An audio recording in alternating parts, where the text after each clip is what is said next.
Para conducir este primer bloque en esta mesa 1 sobre competiciones, Santi Serrate and Joan Porcar, a complete profile, a pilot of cars, motorcycles, pioneer, president of Indescat, and the industry of sports. So Joan Porcar and roundtable number 1, the organization of open or monotype competition, the organization of boats, economic costs. Is it necessary to identify a new economic model, diversification of the fleet? Why official racing teams are getting farther away from private teams? And we have also 2 organizers, Pierre Bojic, coming from Paris. He is the general director of PenDuick, as you can see in this brochure. He has been organizing the Figaro, Transat, La Bretagne, with a wide experience in the organization of ocean racing. And we also have Javier Alonso, the General Director of the Department of Events in DornaSports. Thank you, Javier. They are specialized in the organization of races like Open, MotoGP, Moto2 and Moto3. So, Santi, let's start with you. Go ahead. Well, I want to explain what Lieutenant Bourdet was saying. So, and the important changes in the rule refers first of all to the keels. The keels are going to be in steel, in stainless steel monoblock, and the masts are going to be built with the same mold. But we don't know exactly what type of mast it's going to be, and we don't know whether it will be the classical rigging with the riggers, or with a different design. I mean, masts and keels refer to the data we explained before, and these were the black holes in terms of safety. And then the stability rules have changed. The 10-degree rule has also changed. It was a test that was done in harbor and with water. So we had all the material, the sails, and the heeling of the boat should not go beyond 10 degrees. Okay, so and then there is a capsizing angle. It's something we do at the harbor. We incline the boat, and after this threshold, the boat capsizes. Before it was 110 degrees, now it's 114. So the boat will be able to heel more than 90 degrees, 110, and 114 is a bit more. It means that if the boat has the mast in the water, it should be able to go back up straight again, okay? So we have here contribution, and now Mr. Bojic can give us his opinion later, but Joan, please. Yes, we are here together, people from the motor racing and sail racing, and that is because we depend so much on technology that we have the same problems. In fact, I realized that the problems in sailing and motor racing are the same. In the basic categories, there is a certain technological equality because there were monotypes. We have been experimenting in Olympic races, etc. And then it was the same in automobile racing. We had the Formula in England where all the cars were the same in order to reduce costs. cost and let the pilot stand out. And so it is the same, and motorcycles was something very similar. So what has complicated things is when we have been growing in categories, and then we have the brand names, the designers, the constructors, and there it was difficult to control the capacity for technological equality. And in each one of these specialties, we had very boring seasons. We had one brand with a huge difference compared with the others, and we couldn't equalize that unless we change the regulations, and that's what we are doing. So the base of sports lies in equality. If there is inequality, the show is not very attractive. So, and going back to this unification of motor and sailing, there has been a very good work, but a difficult work, for example, in the amateur sailing races, where handicaps have been added with coefficients, ratings, and so on. So this has become a bit more equalized, but in the end there is always a certain imbalance. And so what we see in the car races or motorcycle races or sailing is to create products which are as equal as possible for the benefit of the show, and then the technology also has to improve, and the priority is to the pilot, to the sports person. Because if the technology is too developed, I remember the statements of Niki Lauda, who said that a monkey could drive a Formula One. Of course, I mean, it was an exaggeration, but it meant that the technology had advanced so much that we didn't need so many experts anymore. But, I mean, sports are for people, not for technology only. I mean, so the problems are very common, although in the end the applications are different. Okay, Mr. Bojic, which is the great difference in terms of the organization of a monotype or an open regatta sailing race in these international sailing events? Well, first of all, I want to say that I only know sailing. I don't know motor sports, but there is something which is very important, and it is that sailing, it's a mechanical sport. People don't know, but it is a mechanical sport. That's the parallel between motor sports and sailing sports. But I think that's as far as it goes. And now, concerning this comparison between open and monotype racing, this is a dilemma that we have seen throughout history. To me, the origin of ocean racing started in 1960 with 4 people who went from the UK to the US, and this was organized based on the courage of the people. But what is unique about sailing is the values which refer to adventure, to performance, to innovation. And this is what gives value, what adds value to sports. It is not a sport for the large public, but it is a sport for the media.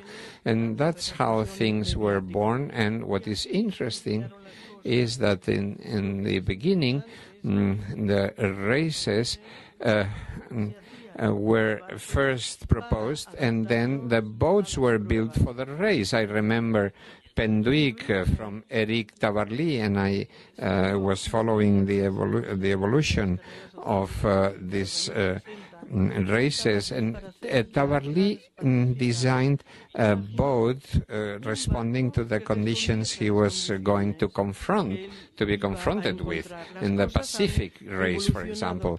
So what what was most important was the human adventure of a person confronted with the ocean, and that's how these huge performances were developed. And then after the 80s, the question is still the same. I mean, after a race, we ask ourselves in the debriefing, what are the reactions? And one of the normal reaction is, and I think and that is something to be expected, is the safety concerns. So when we are concerned about safety, I think we are making a good progress for everyone, and so the seafarers, the sailors, the sailing community benefits from it, and the economic question is not the best criteria, because the economic limitations do not provide good responses. So, but the question of safety was very useful. And we had problems with the keel, with the masts, and the architects look for solutions, and I think nobody has the ideal solution, because we have tested monotypes, we have tested open boats, etc., open class boats. And why? Because technology keeps evolving. And one of the most important things from my point of view is that this sport makes things evolve according to the innovation.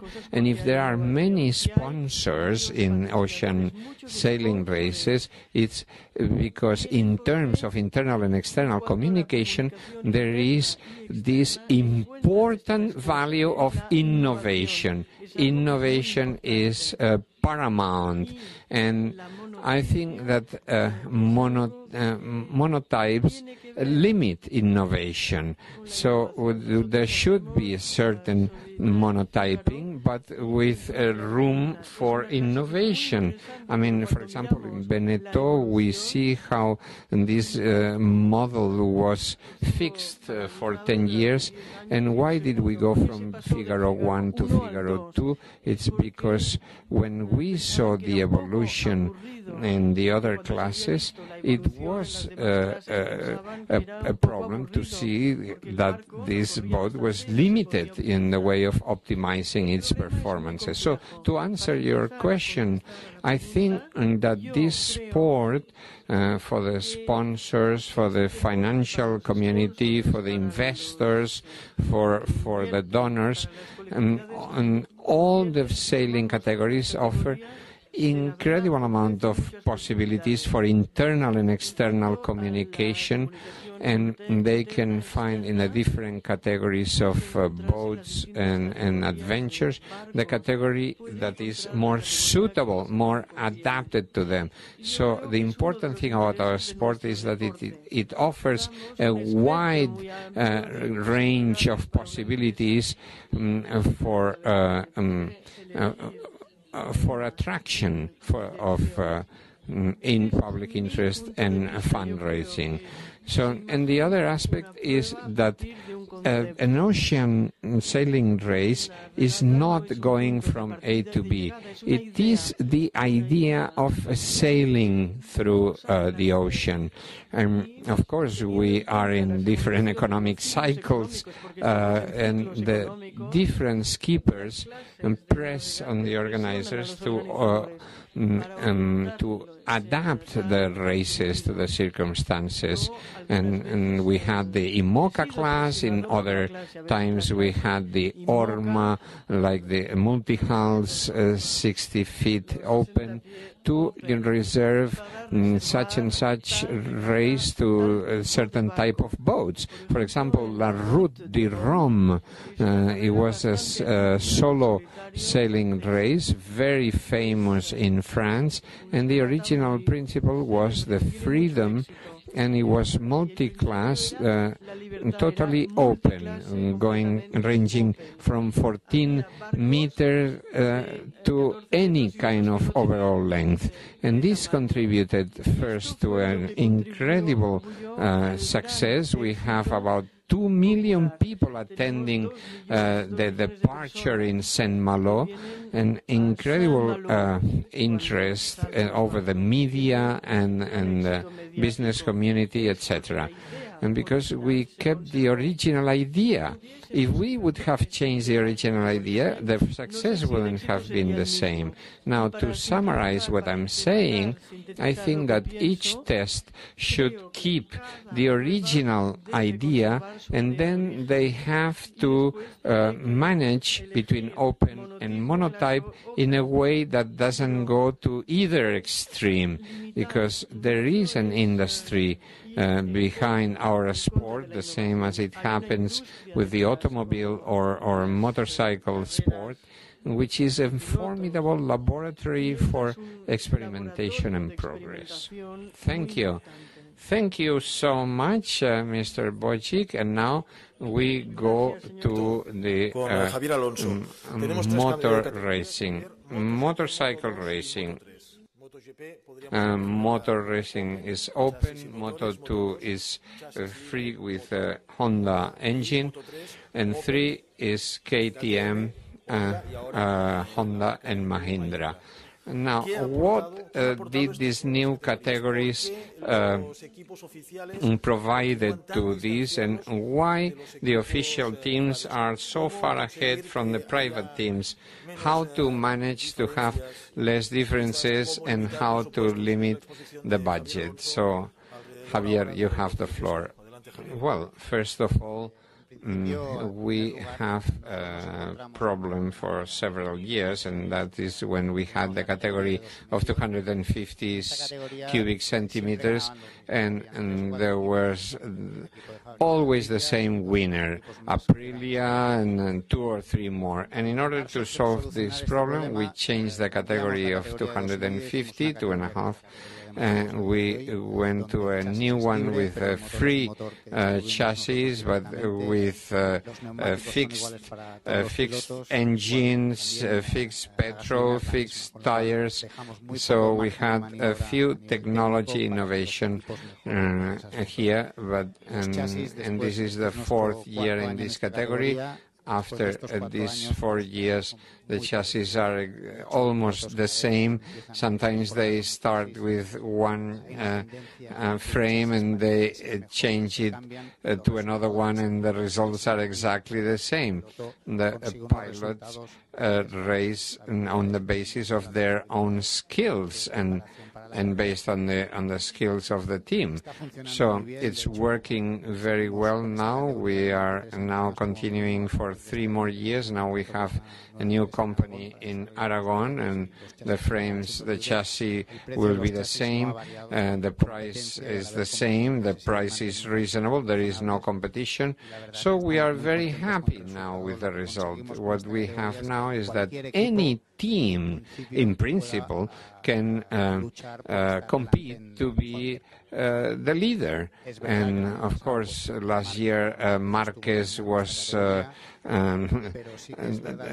very dominant, but sometimes we have pilots who go to the first positions, and this helps the sponsors and the teams to participate. In Moto3, we have looked for a different solution, because having so much limitation is good if there are more participants and more manufacturers. So thanks to the difficult technical regulations, well, now we have 3 manufacturers who are with us. We have prepared a change of the regulations for 2014 and another one for 2015 in order to minimize the changes from the different brands. I mean, right now KTM is dominating Honda, and we are trying to look for changes so that this is not always so. I mean, if we do not succeed, then we would go to a single engine. I mean, but right now we are trying to avoid that. And in MotoGP, it's, well, the top of the competition, so we give as much freedom as possible, although we limit certain aspects, like the tires, which is Bridgestone, and now we are working also on the shock absorbers to minimize the electronic suspensions controlled with a CPU, etc., which do not add to the show or to the evolution of the motorcycle. So we are minimizing the freedom in suspension and brakes, and we'll have a new regulation in 2017. We are discussing this with Honda, with Ducati and Yamaha, with the intention of having more uniformity. We understand that these teams will always be at the top, no matter how much regulations we have. You have the engineers, and they have the obligation of going beyond the rules. I mean, we put the rules, and the engineers almost break them, no? I mean, and I was talking with Stefano Domenicali of Ferrari, and he was telling me that when they froze the evolution of the engines in Formula One, they went from having many mechanical engineers to having chemical engineers to analyze the reaction of gas and combustion. So, and now we have a main idea we are discussing with the teams, and that is that the manufacturers should develop a minimum amount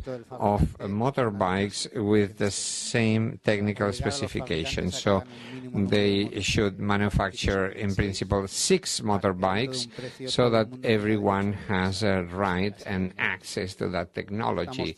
In this sense, we are working, controlling also the Superbike World Championship, and we are using the same regulation for 2014 that we have for the same price, the same technology, with the same manufacturer, so that we reach this uniformity in the evolution of motorcycles. And it is very important because in Spain we see many leading pilots, and if we have many possibilities of having access to this technology, we'll see pilots from other countries as well. Joan? Okay, yes.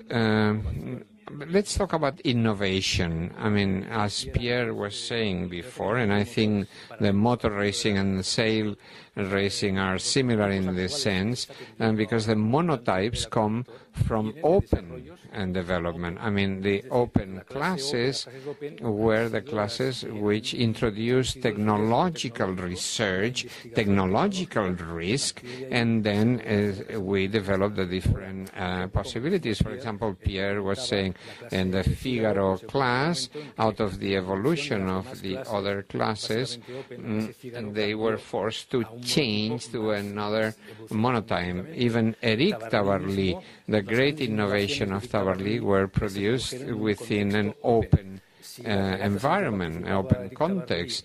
I mean, if Tabarly, we wouldn't have been in an open environment, we would have different results. For example, the Mod 70 were based on the experience of the ORMA, of the ORMA, and then I think in 94 and 96 there were many capsizes, etc. And the security we have in the IMOCA class and the trimarans we have now are the result of all the trimarans which were broken in the ORMA class. In the Volvo 65, it is the experience of Volvo 60, Volvo 70, which has led to 65, Volvo 65. So with all all of these monotypes, I mean, how are we going to feed technological innovation if we restrict the open category? Well, the evolution is in MotoGP.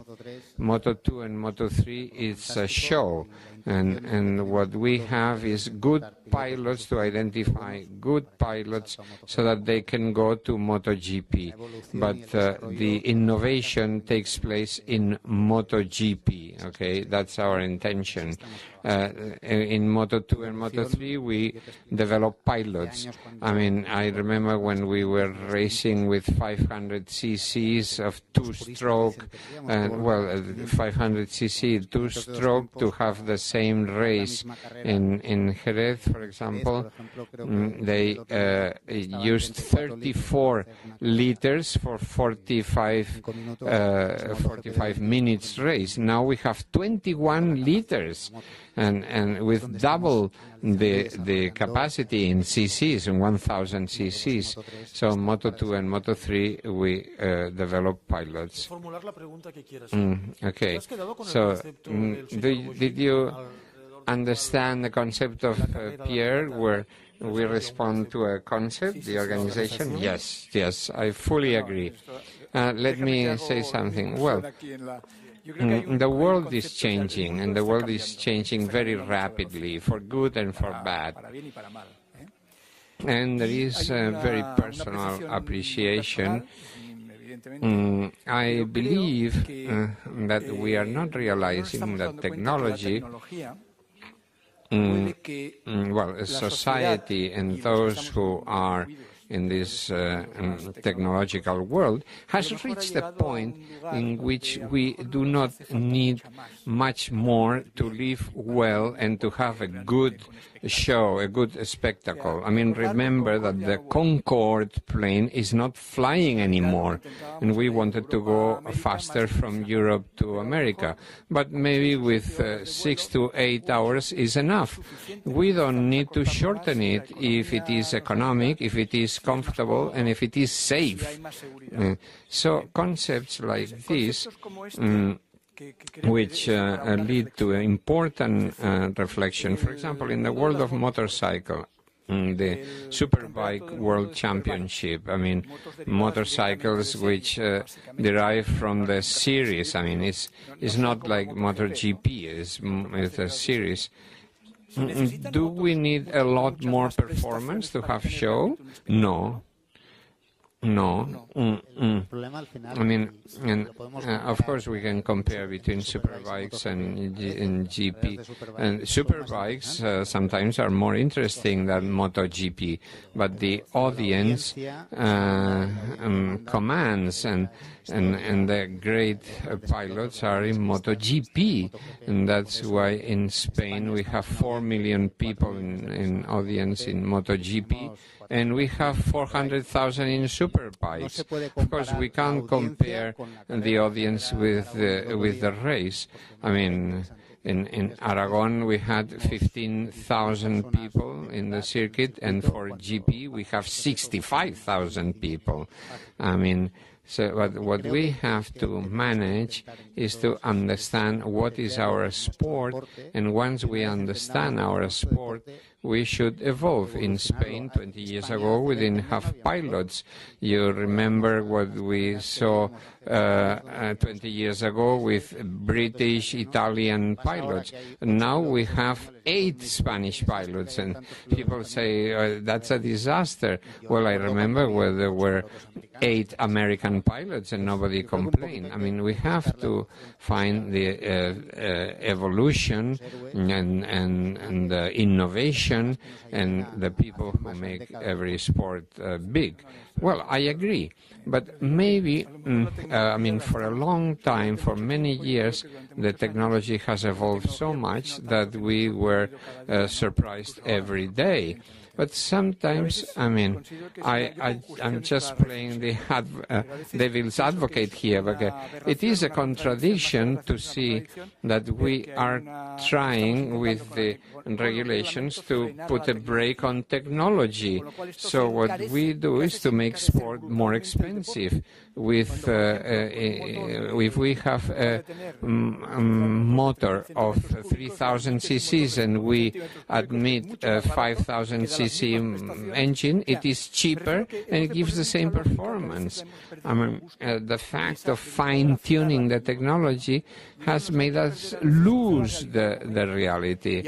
And now, talking about the philosophy of the organizations, I think that all sports events, all the organizations should have a very clear philosophy. And the essence of any activity is that in order not to lose the north, we need to stick to the original idea, as Pierre was saying. And like the Route de Rome, for example, was a wonderful race, and they didn't have to change much to continue being successful. I mean, it's like I say, well, we have to evolve. Yes, but Coca-Cola has been 100 years being the same. So, I mean, the concept of sticking to the original philosophy is very important. Okay, questions from the newspaper. But, Mr. Bojic, do you prefer to have an international fleet? And do you want to have the best, or the largest number? Whom do you prefer? So, I will answer your question, but I want to comment something. Yes. So I will talk about technology, because concerning the sailing, I do not agree with you. Now, what do I want as an organizer? Well, what we have to do is, first of all, to organize a sports event which has a true value, a sports event which responds to the objective we want to achieve. We had sailing races with 85 boats in 5 classes, 5 different categories, and we also had races with 8 boats, you know. Of course, we want to have many participants, but what is important is to have a very strong concept, very clear values, so that we find them in different editions, and so that it is a good goal for everybody. For example, everybody wants to be in the Barcelona World Race, in the Vendee Globe, in the Route de Rome, and each one has its own goal. They imagine their project. They go and look for sponsors, etc. So what I want to do is to have a quality, attractive sports event, attractive for the public and for the sports people. Like people say, I want to win the Barcelona World Race, Vendee Globe, the Route de Rome. It has to be popular, because the best recognition we can have is to have popular, hundreds of thousands of people who want to see this sailing boat, and then a media event, because the objective is that it has to have a good resonance. And now I want to comment on innovation and technology. I think that concerning sailing boats, it is fundamental to leave freedom to research, to innovation, to invention, to inventivity. Why? Because if you imagine the Route de Rome and it lasted for 24 days in the beginning. Today they do it in 7 days. The first Vendee Globe, they went around the world in 100 and something days. Now they go in less than 80 days.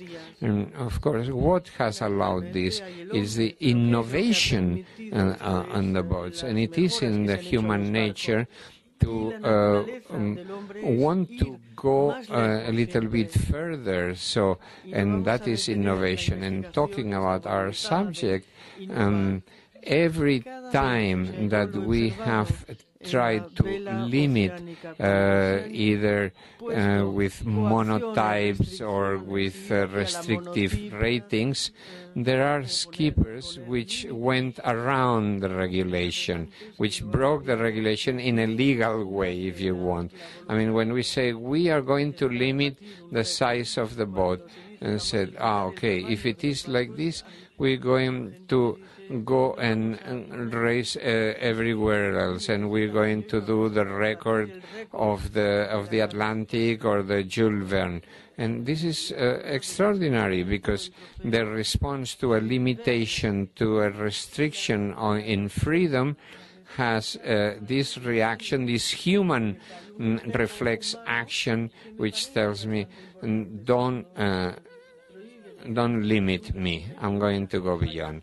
Okay, let's go to the next tack. Do you have questions? We have 2 questions here.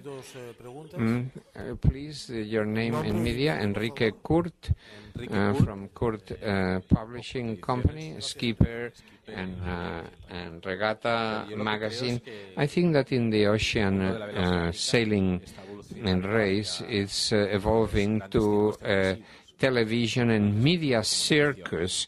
The Vendee Globe was very lucky to have this magnificent cocktail this year. They didn't have a winner 24 hours before the arrival. They had accidents. They broke the mast in the French world of sailing. It is very important also what is a skipper, what is the effort to go into the Vendee Globe. So all of this cocktail makes it very, very interesting, and with a huge media follow-up. So, but what I see is that this large freedom in design can take us to a Vendee Globe with a very experienced skipper who everybody knows who is going to be. So instead of having 2 participants reaching at the same time, we should have 6, you know. And so the uncertainty of the winner gives it a far greater interest to the competition. So the competition depends very much on the boat and on their luck, etc. Okay, unless there is an UFO, you know, landing on top of the boat. So, but because there are no regulations which can prevent this. So what I believe is that we are evolving in sailing towards Formula One in cars or in motorcycle racing. So more of a media show, limiting parameters so that at the arrival we have a few possible winners. So I think we should limit the technology to improve the struggle for victory, you know. I think if instead of 2 participants we would have had 6 candidates to victory, it would have been much, much better. So anyway, and I think that the follow-up at the time of the capsize really increased the audience, you know. So of course a bit of suffering increases the audience. So I think in this sense it's good to give good coverage. Barcelona World Race also has improved the audience. So, Mr. Bojic, could you give us a comment on this? Yes, I think I understood what you meant, but of course, I see the example of the Figaro race, for example.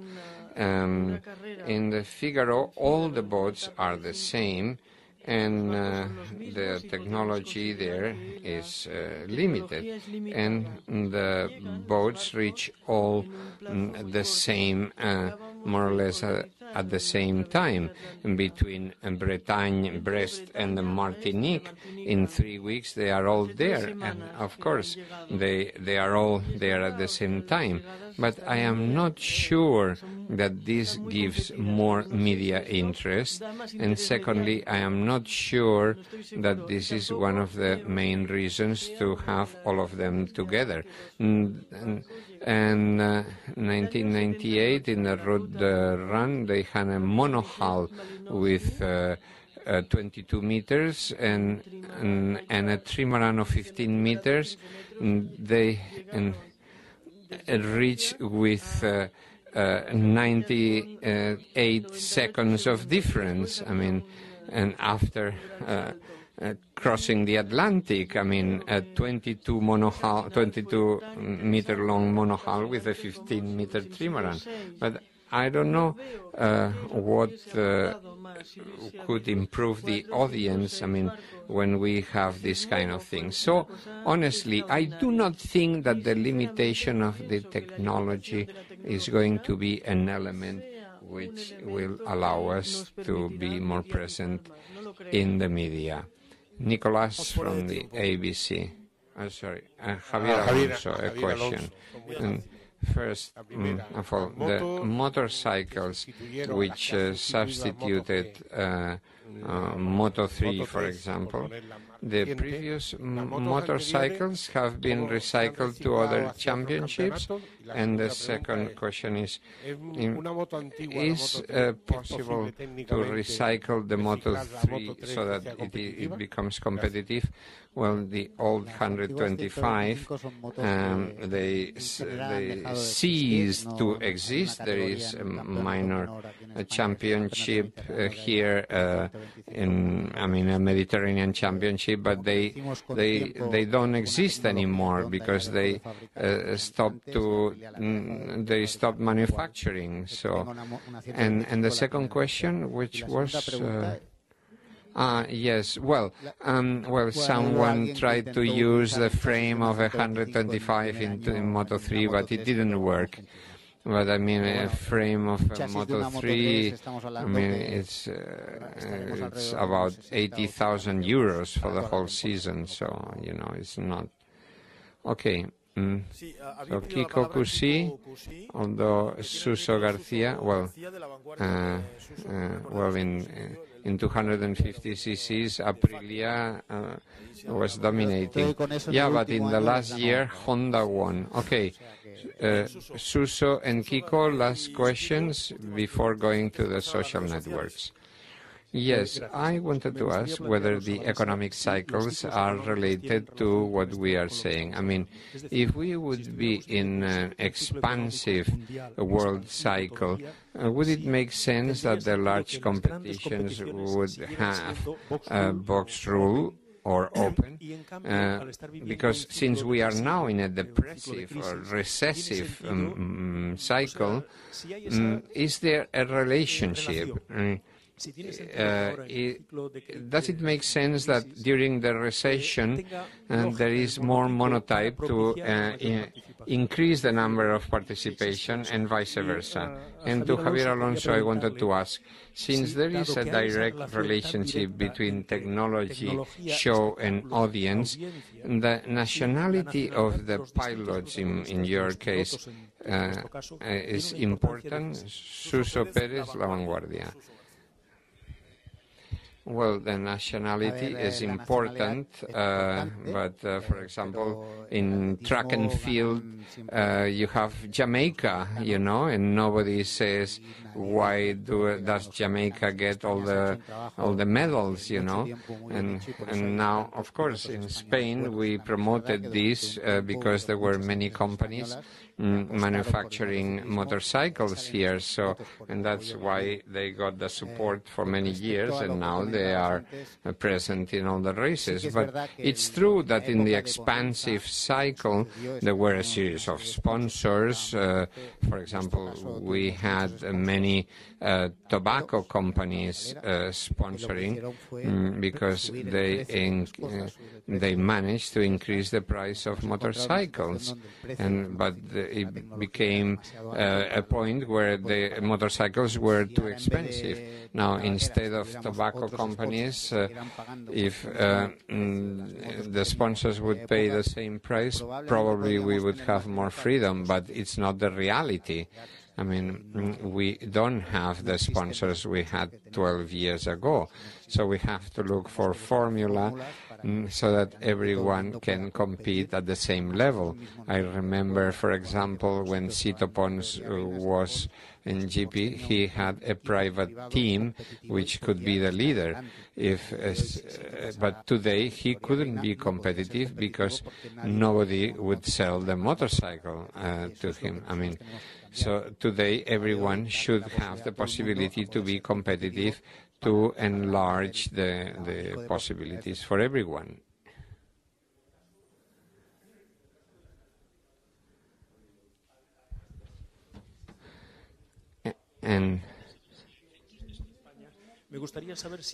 But is it important, the nationality, in terms of the show? I mean, in terms of the audience? I mean, if we have a Dutch pilot, is it easy to sell it to Holland? Yes, no doubt. We'll sell it better in Holland. But we have met pilots which are trans-cultural. I mean, for example, Valentino Rossi, when Spain was winning all the races, is still selling 50% of the merchandising in Spain. So Valentino Rossi is important not only in Italy, but for the rest of the world. Today we see another cross-cultural star, which is Marc Marquez. Marc, I mean, is a person who has a fans club outside of Spain, which is bigger than that of other Spanish pilots in Spain. And in the camera, in the media, he shines brighter. But of course, if we would have pilots from other countries, we would reach better. For example, Dorna has made a series of works in these years. For example, Stefan Bradl, we have helped him from birth. Casey Stoner is another pilot. Well, now he's retired, but we trained him together with Alberto Puig to reach the point he is in now. Okay, Kiko Cusi, before going to Maria Bertran from the social networks, because the social networks are also following this debate.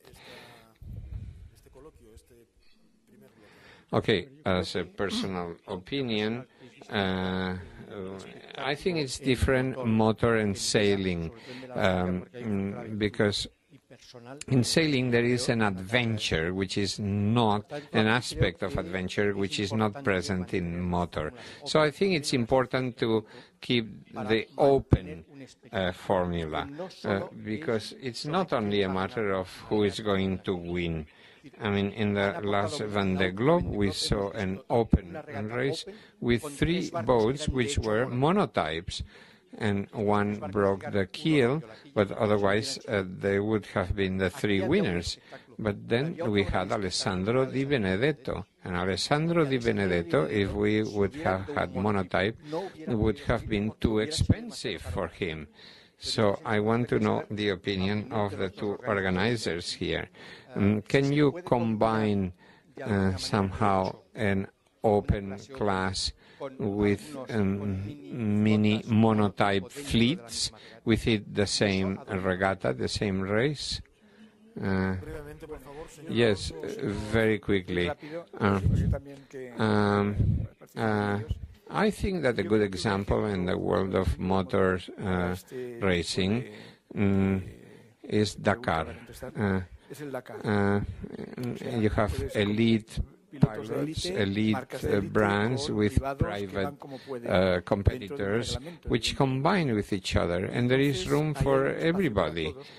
So I think in sailing it is close to this, because there is the factor of adventure in the Dakar. Of course, it's very different between buoys or in the desert, I mean long distance, or for example in ocean racing, you know, or rally competition, you know.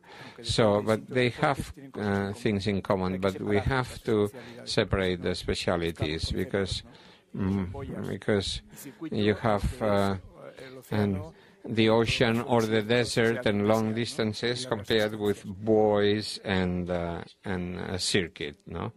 Yeah, it's complicated. I mean, what happens in motorcycling, what we have tried with Moto3 and Moto2 is to give the possibility to any pilot to compete and to show that they are capable of riding a bike at a very high competitive level. If you show this with a small budget in Moto3, then you can go to Moto2, and finally you can go to MotoGP, where you have total freedom.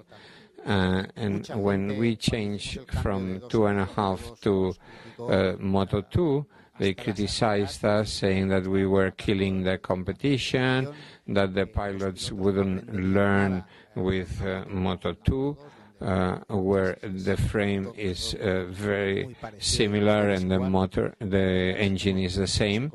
And we have seen that there was a boy going from Moto2 to MotoGP, and he already won MotoGP and the second race. I mean, that's why we have 3 categories. Well, we have others, but in the World Championship we have 3 categories with this objective.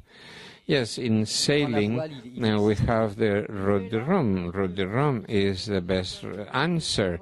I mean, in the same race, we have multi-hulls, which are 34-meter length, and then you have 12-meter monohulls competing with each other. So you can combine it all, but you have to define the spirit of the race. Okay, Maria. Now, from Facebook or Twitter, are there any questions for Santi, Joan, Pierre, Javier? Yes, well, first of all, if we don't have time, we can do it later through the web, but there is a question for Santi. It's saying, when the IMOCA 60 will participate in a race where all of them have the same keels and the same masts? Well, this is for the new boats, okay? And this has to be specified. I mean, the technical committee has to say what type of mast, how will be the keel, but the new boats is new regulation. So, but the race in this year have to, unless someone knows better, have to continue with the old ratings, and the next year we'll have new rules for the new boats. That's all I know. Yeah, I am not a specialist, but the answer is clear. The objective is fixed for the next Vendee Globe. So all the boats, I mean the boats that are going to be built, will have to respect these new rules, and the boats which exist today will be able to adapt, or the old boats will have certain tolerance rate. But the objective is the Vendee Globe 2016 to comply with these new regulations. Okay, so we finish with the first round table. Thank you, Javier Alonso, for attending here in the Center of Ocean Interpretation. Thank you, Mr. Bojic, for coming from Paris. So thank you very much.